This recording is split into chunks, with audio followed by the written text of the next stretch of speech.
They call it faith because in the face of darkness, you can see that brighter future. A faith that our best days lay ahead of us.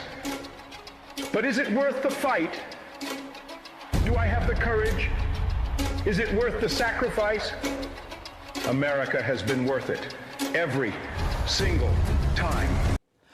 Florida Governor Ron DeSantis will announce tonight that he is entering the 2024 presidential race, but he's going to face an ever-growing field of Republican candidates, including the clear frontrunner, former President Donald Trump. Mike Huckabee ran against Trump in the 2016 primary, and he joins us now. Mike, always good to see you. You know, he is behind Trump. He's second in line behind Trump, but it's a huge gap. So what does DeSantis need to do to move his way forward? Well, one of the things is stay out of the way and not get branded. When Trump brands somebody, it's just hard to be unbranded. And that was one of the things that hurt some of the candidates in 2016.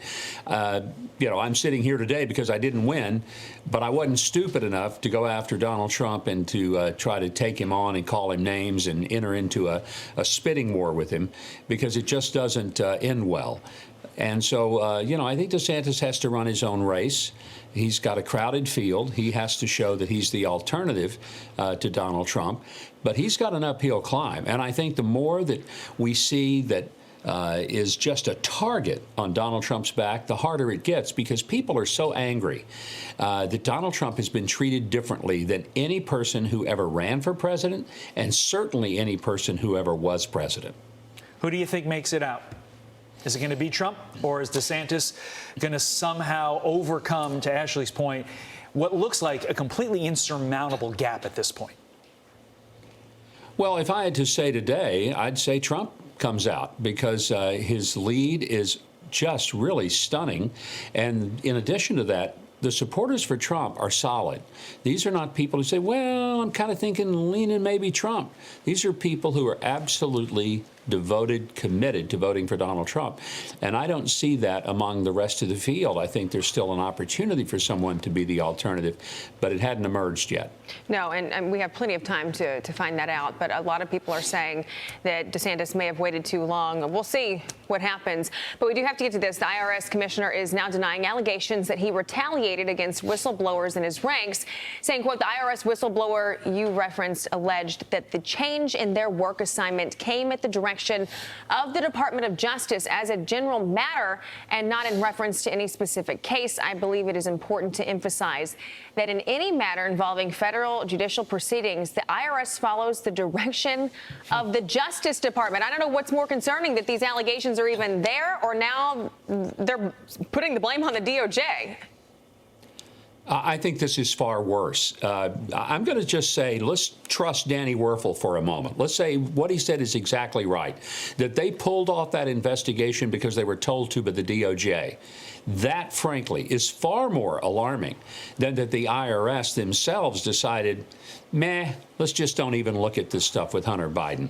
Either way, it's disastrous. But I just want to see some people in the press corps have the curiosity to go after this story like they would if the last name that was involved was Trump.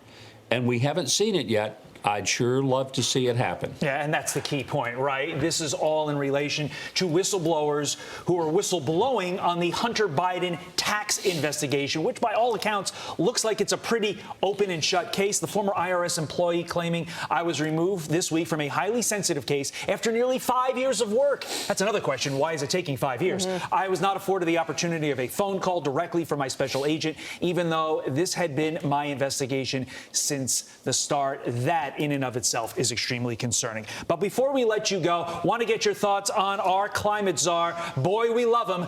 John Kerry declaring America's farmers are now front and center in the fight on climate change. Listen. Agriculture contributes about 33% of all the emissions of the world, depending a little bit on how you count it, but it's anywhere from 26 to 33. And we can't get to net zero.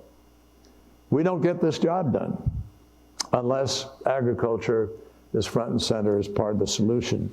Okay, so the language that he uses, front and center, to me, when I hear that whole soundbite, it sounds like he's really coming after the American farmer. To me, Governor, what do you say?